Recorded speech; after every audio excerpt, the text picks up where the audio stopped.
Hello, everyone. Welcome to another episode of Unpontificated. And this past week was not a good week for Mark Carney. Indeed, yes, he was having a good time at the FIFA World Cup where Canada won its match against Qatar, totally destroyed Qatar. Go, guys. But CBC at issue totally lambasted the guy on a number of issues. It was actually shocking to see. And I mean, CBC, for is well, he'll know, well known for not vilifying, not criticizing Mark Carney too much. But this past week, they certainly did. And maybe they're going to turn around. Maybe this is a switch that we're going to see. Maybe we're actually going to see Cochrane do the same thing. But I don't know. That'll be a total shock. But CBC allowed this lambasting to air. So, wow. I'm going to show you what I mean.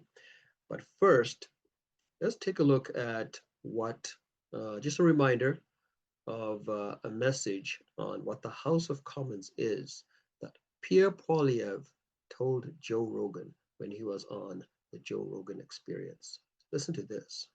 My leader, I had this funny moment when Joe Biden came to Parliament Hill, and I said, Mr. President, I'm Pierre Poilievre. I'm the leader of His Majesty's loyal opposition. And he said, loyal opposition?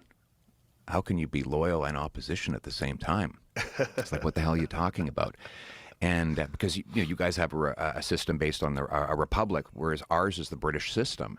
And in our system, the opposition is an act of loyalty. That's what our system means. It means that if you are opposing the government, you're doing it out of loyalty to the good of the people. In our House of Commons, you have a half circle in your Congress. We have two sides in our Parliament. It's 2.5 sword lengths apart because they used to literally kill each other in the old English days. But the idea is the opposition is to prosecute the hell out of the government, make the mighty low. The most powerful people in the country are supposed to tremble every time they walk in that place because every mistake they made, every abuse of power, every corruption they might have done can be exposed and in front of all eyes. So our system is really designed to constrain the power of government through what we call Parliament. Like, I don't work for government. I work for Parliament, and Parliament works for the people. We call it the House of Commons because it's the House of the common people. It's green in there because they used to meet in the fields of England. And so I really view the role of our Parliament to limit the power of government, to maximize the power of the people, make people bigger, stronger, and more fulfilled by having the government narrowly focus on the things it's supposed to do. Roads, military, basic social safety net, borders, police, etc., but then leave people alone to live their lives. If I were to start a political party from scratch, it would be the mind your own damn business party. Just get the government to do its job well, do 4 or 5 things really well, and then let people live their lives. Yeah, I mean, that sounds about right? So that's what Pierre Poilievre was basically giving a lesson on what the House of Commons is supposed to be. So opposition goes in there, holds the government accountable. You're there to make the government tremble when they enter the House of Commons because they're about to be held to account. And what has happened this past session of Parliament? Well, let's let the people tell you what's been happening with Mark Carney and his attendance. It's actually almost worse than Michael Ignatieff, the other elitist leader that they had, who tried to become prime minister but couldn't, so he went back to Harvard, wherever it was he was from. But these elitists, they really think that they're above going to this, well, we'll see how Andrew here puts it, because he puts it very well about the arrogance of people like Mark Carney. The Conservatives are calling out the Prime Minister for his lack of attendance at question period. He's missed now more than 100 question periods. He's been in Ottawa 64 of those days where he didn't attend question period to not answer to Canadians. questions. The Conservatives celebrated 100 absences earlier this week with a cake, but the Liberals are defending the PM. I think the Prime Minister should be expected to be there cheering on our national men's soccer team in Vancouver. So is the Prime Minister's question period attendance an issue? Let's bring everyone back. Chantal, Andrew, Althea. I mean, it sort of goes back to what we were talking about before a little bit, I think. You know, entitlement, arrogance, trust, all those things. Except the question period sometimes really isn't great. So that's the part that sort of gives me pause. Well, is this the best place for the Prime Minister to be? I don't know. And certainly Pierre Poilievre is not always there because he wants to grill the Prime Minister. Is this an issue, Althea, you think? Yes, Pierre Poilievre is also much more often there than Prime Minister Carney is. The real issue is not that the Prime Minister wanted to cheer the men's soccer team. It's not that he's at the G7. It's that when he's in Ottawa, upstairs in his office, sometimes he does not make the effort to go down the stairs and answer the opposition's questions. Yep. And why it matters, it's because it's called the House of Commons. We are the Commons. Those questions, even though sometimes they're kind of stupid, they are asked on our behalf. And, you know, Justin Trudeau did not have as great an attendance as Stephen Harper, but he came every Wednesday and answered every single question. This Prime Minister does not do that. So I think it is a lack of respect of Parliament, and it feeds into a narrative that the opposition is certainly trying to create, that he's more of a CEO Prime Minister than a parliamentary leader. We'll see if the public cares. Yeah, I mean, I think that's the question, Chantal. I don't know. Yeah, I mean, Justin Trudeau, as much of a buffoon that he was, he did show up to face the opposition, to face Parliament when he was Prime Minister. He did show up. That's one thing about Trudeau. Even though his policies were terrible, and he was really, I think, the worst Prime Minister that Canada's ever had. And I could be wrong. I'm not a historian on Canada's Prime Ministers, but certainly in my time here in Canada, my 41 years here in Canada, he's been the worst. At least it was a guy who showed up. He showed up and fought Brazeau. You know, he did show up. And whether he showed up because of arrogance, because he thought he was better than everybody else, so yeah, I'm going to show up and show you, at least he was there. Mark Carney, I don't know if he's such a beta male, but he's not showing up. He is elitist and he doesn't show up. And 100 sittings, and he was there in Parliament. He could have walked down the stairs. He was in the building. He could have walked down the stairs and face the opposition, but he decided not to.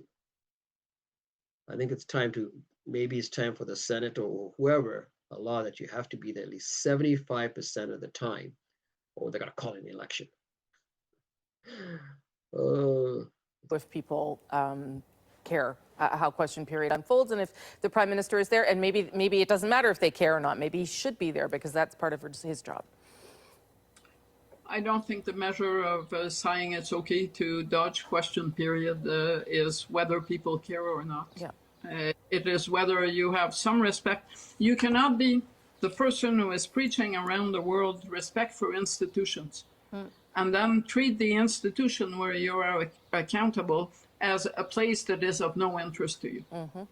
And Mr. Mark Carney has the same obligations as Brian Mulroney, Stephen Harper, and whoever came, and Justin Trudeau, and they all managed to show up in the House of Commons a lot more often than he did. But what he's basically saying is we need to respect institutions, but I'm not showing up to the one that I'm held to show up at. And I don't think that that is very healthy for democracy or for our parliamentary system. I wonder if he thinks, Andrew, and I don't know what he thinks, but I wonder if it's not serious enough. You know what I mean? Because that's how he projects himself, as a serious person in a serious time. Not nearly as serious as. You know, that's hear Rosemary say that is actually this is surprising. Because clearly all these guys, even as they defend Mark Carney, know the kind of guy he is. He's arrogant. He thinks he's a serious man. He thinks he's above everybody else. He's condescending. So this thing is beneath me. Why am I going to? These guys are saying it, and they know that as they defend him. It makes no sense. Going to a soccer game. Look, it's disgraceful. The question period, God knows, is nobody's idea of a graduate seminar in political theory. But it's the only thing we got. And for all of its failings, for all the ways it can be improved, it's a pretty good thing.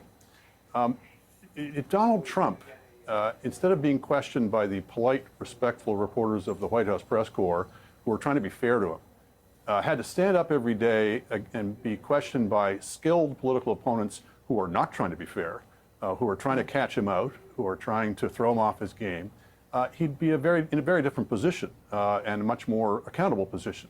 So for all of its ugliness and blood sport aspects of it, it's how we keep powerful people to account in this country. And when the most powerful person in the country feels it's beneath him to show up, it sends really bad signals, and it weakens one of the last lines of accountability we've got.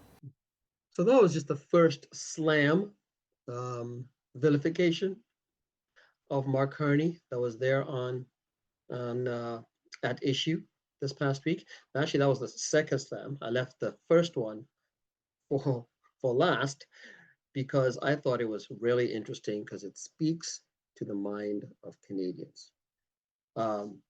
Mark Carney has his majority. You gave it to him, and this is what now, especially Althea Raj, she is absolutely pissed off at what the Liberals have now done with this majority. But guys, we asked for it. You got a majority, and now the Liberals are showing you who they really are. Listen to what they've just done this past week. It's unprecedented. I want to talk about what happened this week because I think it feeds into a possible problem that the Liberals need to be attuned to.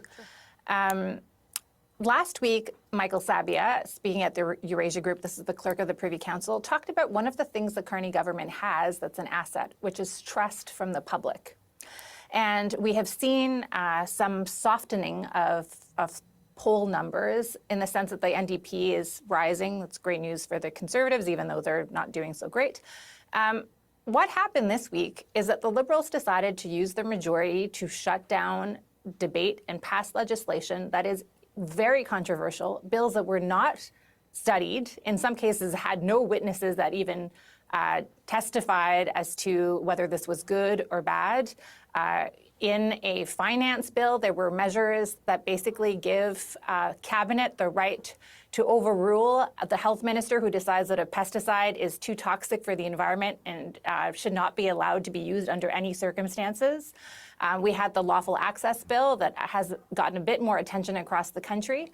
And the government completely shut down the debate. In some cases, they even backdated the ability of opposition members to bring forward amendments, so only government members could bring forward amendments. We have never seen anything like this, ever. Like, we have talked a lot about these kind of moves during the Harper era, especially during his majority government, and with reason. I think we deserve to talk and highlight what is happening in this case. And I bring it up because the trust issue. The government House leader talked about he hoped the conspiracies around C-22, the lawful access bill, would go away, that time would allow these to pass. He talked about tinfoil hat people. This is not a way to bring people along. Okay. If anything, it fuels conspiracies. So there was no reason to pass these bills. They could have taken the summer to study them and bring more Canadians on side. And I think that they are they risk taking, I should say, Canadians' votes for granted. Okay, right now, the vote. I think right now the vote is parked in the very same way that Pierre Poilievre's vote was parked, because people don't like the other options. So I think they need to be sensitive to this. Okay, so let's hear from everyone else then. Chantal? I agree that it's unprecedented to find the government using its newly found majority not obtained at the polls to speed up or force feed 9 bills through the House of Commons. I don't think I... Newly found majority not obtained at the polls, right? Right. And this is what they're doing with it. This was the plan all along, to just force feed bills through, and then they're going to say, look at how many bills we passed. We're working for Canadians. In the meantime, these are bills that have not been studied, no witnesses at all, just passed right through. unprecedented. I've ever seen anything like this. And I believe that in the end, it leads one to poor relationships between the parties, and you never know when you're going to need help from across the aisle in many instances. But it also leads to bad legislation, because no legislation that is brought in a hurry is perfect. And to not want to hear what others have to say about this is kind of leading you into a place that you're not going to like a couple of years from now. Last minute or so to you there, Andrew. I'll just add a couple of things to that. One is it's playing to a certain stereotype, if you will, of liberals. If the besetting sin of conservatives is a certain chippy defensiveness, the besetting sin of liberals is arrogance. And the smart ones in the liberal camp always know that that's their kryptonite. So it's not good to be playing to that. It's not good for a guy who's kind of the top dog type, as Mark Carney is, to be seen to be too conscious of it. A little bit of personal humility and governmental humility is always becoming in somebody who is, in fact, the top dog. Final point I'll make is just as an addition to this, in terms of the trust issue, and maybe a sleeper on this, is artificial intelligence, AI. The public is really worried, really scared by this. All the polls show it. That paper that the federal government brought out talked a lot about trust, but did very little in terms of concrete proposals to try to allay public fears in this. The overriding message of the thing was full speed ahead, and that could come back to bite them. Yeah, they would probably point to the privacy legislation as trying to build trust. I'm not saying that it will, but in fact, it doesn't. It makes the Privacy Commission accountable to the government rather than accountable to Parliament. Yes, and those are all bridges that they will have to cross, I guess, in the fall. Well, if the arrogance continues, I don't think they care about those bridges because, they've got the majority. So why should they care? The only way they're going to care is when polling numbers start to plummet. That's the only way they're going to start caring. I like what I think it was Althea who said, like right now, Mark Carney's numbers are similar to the numbers that Pierre Poilievre had when he was leading against Justin Trudeau. And things turn around, and that Mark Carney needs to be careful because things can turn around just the other way as well. What do you guys think? Mark Carney definitely had a bad day on At Issue, but really it was a bad week. They were right. They were right. Mark Carney doesn't show up to Parliament. I'd like to know what you guys think in the comments about his absentee rate. Just brutal. Michael and I have totally. In that election of that year, when Jack Layton told him that he's got the lowest attendance rate, and the Liberals just blew it. Jack Layton, the NDP, did really well that year, and of course Harper got his majority. But what do you think of attendance? What do you think of Parliament? Even though it is, as sometimes a question, sometimes it's just childish, but it's what we got. What Pierre Poilievre said, it's there to hold government to account, to make government tremble, to let the people in power bring them down, bring them low. And Mark Carney is disregarding it. And then just blowing, I think it was 9 bills that they passed through. Some still have to go to the Senate, but they were passed in the House. Some did get royal assent. And there's one, this was a Senate bill for recognizing April as Arab Heritage Month. I don't know how many Heritage Months we're going to have, but hey, I don't blame people wanting their months. We got Black History Month. I think there's an Italian Heritage Month. There's an Irish Heritage Month. Now we got Arab Heritage Month. Someone wants Somali Heritage Month. They should just have a Heritage Month. And we're just all Canadians in this mosaic, as they like to say. Anyway, I digress. Mark Carney pushing bills through. What do you think? Are we in trouble? Parliament is now not sitting. That's why they push them through. We'll see them back in September. They're off for the summer. And we'll see what happens. Guys, comments, please. I'd like to read them. Anyway, that's the episode for today. We'll see you guys next time. Please like and subscribe and share. Truly appreciate you watching. Thank you very much. Bye-bye.